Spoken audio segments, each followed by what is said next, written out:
I, 28M, never thought I would end up dating someone with a kid. All my previous relationships were with women who didn't have children, and I was comfortable with that. But then I met Naomi, 27F, at my friend Jake's birthday party 6 months ago, and everything changed. Jake's wife Amy works with Naomi at the hospital, and they've been friends for years. When Jake introduced us, we instantly connected over our shared love of true crime documentaries and hiking.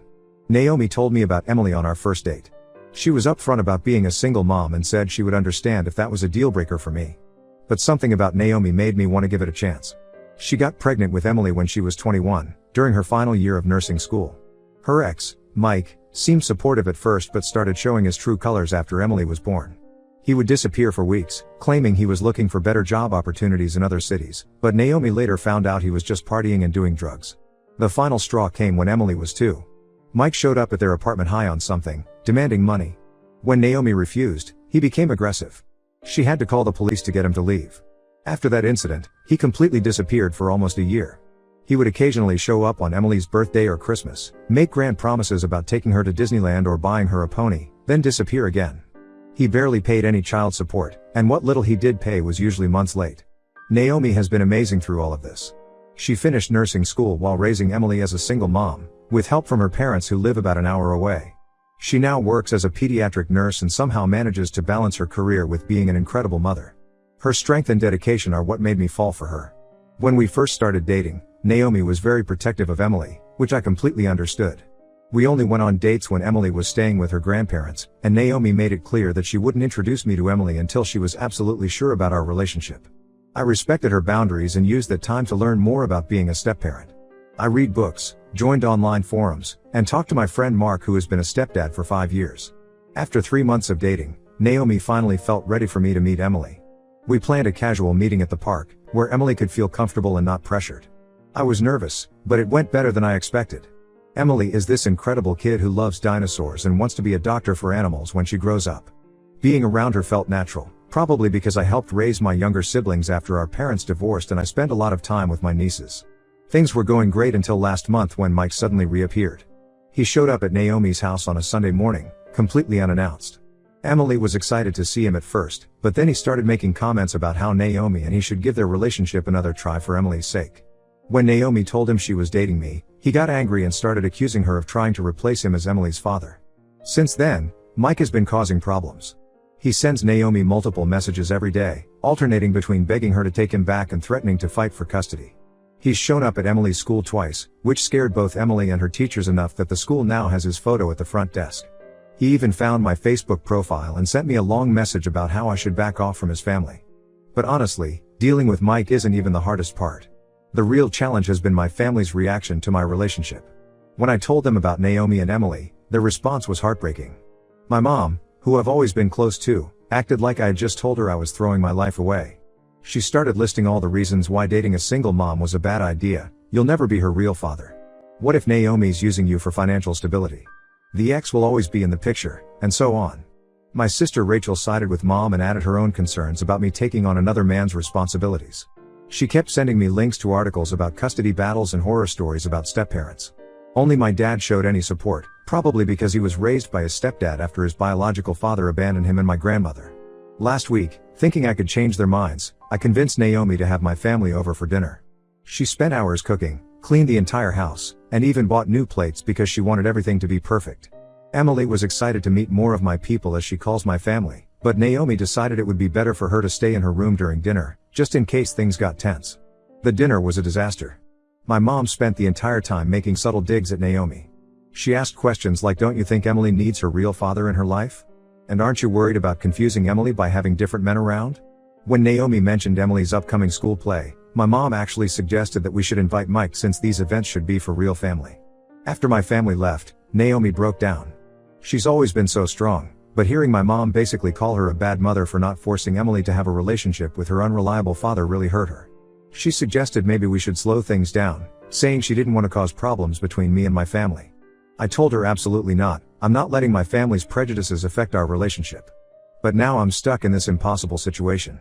Mike keeps causing problems, my family, except Dad, is being hostile, and I'm trying to figure out how to be there for Emily without overstepping any boundaries. Last week, Emily asked if she could call me Dad because my other dad never comes to my games like you do. I didn't know how to respond. I love that she feels that comfortable with me, but I also don't want to push things too fast or make decisions that should be made by Naomi. I'm confident about my feelings for both Naomi and Emily. I want to be in their lives long term, and I'm ready to take on the responsibility of being a father figure to Emily. But I need advice on how to handle all these external pressures. How do I deal with Mike's interference? How do I manage my family's disapproval? And most importantly, how do I be the best possible father figure to Emily while respecting everyone's boundaries? Update 1: A lot has happened since my last post, and unfortunately, none of it is good. The situation with Mike and my family has gone from bad to worse, and I'm really struggling to handle everything. Last weekend was Emily's soccer game. She's been playing for a few months now and absolutely loves it.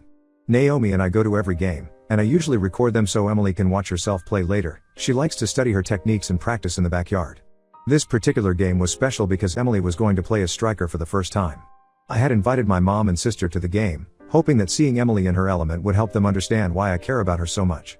They've been making comments about me wasting time playing family with Naomi and Emily, so I thought maybe seeing us together would change their minds. Naomi wasn't too excited about the idea after the disaster dinner, but she agreed it was worth trying. The game started at 9 a.m. Everything was going great, Emily was playing really well, and even scored a goal in the first half. Then, about halfway through the game, Mike showed up. This is a guy who hasn't attended a single school event, parent-teacher conference, or doctor's appointment in the past 4 years, but suddenly he shows up at a Saturday morning soccer game like he's father of the year. Emily noticed him in the crowd and completely froze up in the middle of the game. Naomi had to go talk to her coach and ask if Emily could sit out for a while because she was so upset. While Naomi was comforting Emily on the bench, I noticed my mom and sister had moved to sit next to Mike. They were chatting with him like they were old friends, completely ignoring how their behavior was affecting Emily. After the game, my mom insisted we all go to lunch together. She made it impossible to say no without causing a scene, especially with Emily right there. So we ended up at this family restaurant: Naomi, Emily, me, Mike, my mom, and my sister. The tension was so thick you could cut it with a knife. Throughout lunch, Mike kept talking about all these grand plans he had for Emily. He was going to take her to Six Flags, buy her a new bike, teach her to swim. She already knows how to swim. Naomi taught her 2 years ago. My mom and sister were eating it up, making comments like Emily must be so excited to have her daddy back and now you can be a proper family again. I could see Naomi getting more and more uncomfortable. Emily was just pushing food around her plate, barely eating. Then Mike dropped the bomb. He announced he was going to file for joint custody. He said he had cleaned up his act and wanted to be more involved in Emily's life. My mom actually clapped and said it's about time. I've never seen Naomi look so pale. Naomi quickly took Emily to the bathroom, probably to compose herself. While they were gone, I confronted Mike and my family. I asked Mike where he'd been for the past 4 years, and why he suddenly cared about being a father now. Instead of answering, he smirked and said at least I'm her real father, not some replacement. My mom jumped to his defense, saying I needed to understand that blood relations were more important than any temporary relationship. That's when I lost it. I told them they were all being selfish and didn't care about what was best for Emily. My sister shot back that I was the selfish one, trying to play house with someone else's family. The argument got pretty heated, and we ended up leaving before Naomi and Emily came back from the bathroom. Later that night, Naomi was checking her Facebook messages when she found something disturbing. My sister had been messaging Mike for over a week. She had told him about my relationship with Naomi and Emily, sent him recent pictures of Emily that I had shared with my family, and even gave him Naomi's work schedule. She had been encouraging him to fight for his family and offering to help him get custody. I couldn't believe my sister would do this. I drove to her house immediately and confronted her. She tried to defend herself, saying she was just looking out for Emily's best interests. She claimed that every child needs their real father and that I was fooling myself if I thought I could replace Mike. When I pointed out Mike's history of drug use and abandonment, she said people could change and he deserved another chance. My mom called while I was at my sister's house. Instead of apologizing for their behavior, she doubled down. She said I was choosing a stranger's kid over my own family, and that she had raised me better than this. She even suggested that maybe Naomi was manipulating me, using Emily to trap me in a relationship. I hung up on her. When I got back to Naomi's house, Emily was already in bed. Naomi was sitting on the couch, looking through old photos of Emily as a baby. She started crying and told me that Mike's threats about custody were bringing back memories of when Emily was 2. Apparently, the night he showed up he had threatened to take Emily away from her. She's terrified he might try again, especially now that he has my family's support. I feel horrible because my attempt to bring my family around has made everything so much worse. Mike probably wouldn't even know about our relationship if my sister hadn't contacted him. Emily has been having nightmares and asking why everyone is fighting. Naomi is stressed and scared about the custody threats. And my relationship with my family is completely shattered. I'm not backing down though. I've told my mom and sister I need space from them until they can respect my relationship and stop interfering. I've also saved all the messages between my sister and Mike in case we need them later. Naomi is talking to her lawyer tomorrow about getting a restraining order against Mike based on his past behavior and current harassment. I just hope all this drama doesn't end up hurting Emily more than she's already been hurt. Update 2: What I'm about to share completely turned our situation upside down. Remember how I mentioned my sister had been messaging Mike? Well, there's a much bigger story behind that, and it's worse than any of us imagined. Naomi has this friend Jenny who works at the same marketing firm as my sister. Last week, Jenny overheard my sister having a heated phone conversation in the break room. She wasn't trying to eavesdrop, but my sister was talking loudly enough that Jenny could hear Mike's name several times. What caught Jenny's attention was when my sister said, "You promised me things would be different this time." Jenny told Naomi about this conversation, and it got Naomi thinking. She started doing some digging on social media and found old photos of my sister and Mike together from about a year ago. It turns out they had dated for several months before Mike broke it off. This was all before I even met Naomi, but my sister never mentioned it. According to their old social media posts, they met at a bar and dated for about 4 months. During their relationship, Mike would apparently talk constantly about Naomi and Emily, saying he regretted leaving them and wanted to make things right. My sister stuck around, thinking she could help him change and maybe he would forget about Naomi. But Mike never got over Naomi, and that's why they eventually broke up. This explains so much about my sister's behavior. Her immediate hostility toward Naomi wasn't just about me dating a single mom, she was jealous. When she found out I was dating Mike's ex, she must have seen it as some sort of betrayal. Instead of telling me the truth, she decided to try and sabotage my relationship. I confronted my sister at her apartment last weekend. At first, she tried to deny everything, claiming Jenny was lying and the photos were old.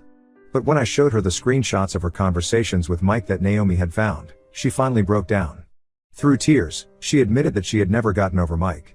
She said that during their relationship, he would talk about Naomi constantly, comparing every restaurant they went to with places he used to take Naomi, or pointing out things Emily would like whenever they went shopping. When she found out I was dating Naomi, all those feelings of inadequacy and jealousy came rushing back. She thought if she could help Mike get custody of Emily, he would realize he had feelings for her instead of Naomi. She had been feeding him information about our relationship, suggesting ways he could use my presence in Emily's life against Naomi in court. She even helped him find Naomi's work schedule so he could show up and try to talk to her. My mom was devastated when she found out. She had genuinely believed she was helping Emily by encouraging a relationship with her biological father. Finding out that my sister had manipulated the situation for her own benefit made her realize how much damage she had caused. She broke down crying and called Naomi immediately to apologize. The most shocking part was when my sister admitted that Mike had been using drugs again the whole time they were dating. She had helped him cover it up, making excuses when he would disappear for days or blow through his paycheck in a weekend. She tried to convince herself she could help him get clean, just like she convinced herself he would eventually forget about Naomi. My dad, who had been supportive from the start, was furious when he found out. He told my sister she needed professional help to deal with her issues before she destroyed more lives. He also offered to help Naomi get a restraining order against Mike, saying he would testify about everything my sister had told us. Naomi was surprisingly calm when she heard everything. She said she had dealt with enough drama from Mike over the years to last a lifetime, and she wasn't surprised he had managed to hurt more people. She was just relieved that the truth was finally out and we could start dealing with the real issues. Emily, thankfully, has been protected from most of this drama. She knows there was some grown-up stuff going on, but we've tried to keep the details from her. She's just happy that my mom has stopped trying to push her to spend time with Mike. Right now, my sister is staying with our parents. My mom has withdrawn her support from Mike completely and is trying to make amends with Naomi. Mike has been quiet since my sister stopped feeding him information, but we're still proceeding with the restraining order just to be safe. I'm still angry with my sister, but mostly I'm just sad that she would go to such lengths to hurt people instead of just being honest about her feelings. It's going to take a long time before I can trust her again, if ever. Update 3: A lot has changed since my last update, and I wanted to share how everything turned out. The situation with Mike finally got resolved, but not before he tried one last desperate move. After we exposed my sister's involvement, Mike actually tried to spin it in his favor. He went to Naomi's parents and told them that Naomi was keeping Emily away from him and his new family, meaning my sister. He painted this picture of himself as a changed man who just wanted to be there for his daughter. Naomi's parents, who had dealt with his lies for years, didn't buy it for a second. They showed him years' worth of texts where he had ignored their attempts to involve him in Emily's life. Once Mike realized he had lost all support, he disappeared again. But before he left, he signed away his parental rights. I think he realized that with my sister's confession about his drug use and my mom willing to testify against him, he didn't stand a chance of getting custody. Naomi's lawyer said it was the best outcome we could have hoped for. Naomi and I moved in together last month. We found a house with a big backyard where Emily can practice soccer. The transition has been surprisingly smooth. Emily loves having her own playroom, And she's already talking about wanting to paint her room purple, her current favorite color. My relationship with my family is slowly healing. My mom has been making a real effort to make things right. She comes over for dinner once a week and is actually building a real relationship with Emily now. She even enrolled in a grandparent support group to learn how to be a better step-grandmother. My dad has been amazing through all of this, helping us move and teaching Emily how to grow vegetables in our new garden. My sister moved to another city for a fresh start. She sent Naomi and me a long email apologizing for everything. Naomi responded with grace, telling her she hoped she would find happiness and peace. We're not ready to have her in our lives right now, but maybe someday. The best moment came last week. Emily had her school play. She was playing a tree in a forest-themed production. After the play, she introduced me to her friends as my dad. It wasn't planned or discussed, it just came naturally to her. Naomi squeezed my hand and smiled, and I had to fight back tears. We're planning to get married next spring. Nothing fancy, just a small ceremony in our backyard. Emily is excited about being the flower girl and has already started practicing throwing petals. After we're married, I'm going to legally adopt Emily. With Mike having signed away his rights and Naomi's full support, our lawyer says it should be a straightforward process. Sometimes I think about how close I came to missing out on all of this because of my initial hesitation about dating someone with a kid. Emily has brought so much joy and love into my life. Watching her grow and being there for her achievements, no matter how small, has been the most rewarding experience of my life.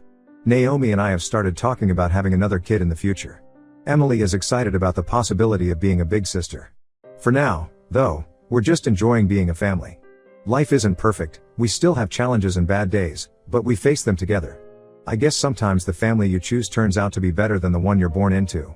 To anyone out there hesitating about dating someone with kids, don't let other people's prejudices or your own fears hold you back from something that could be amazing.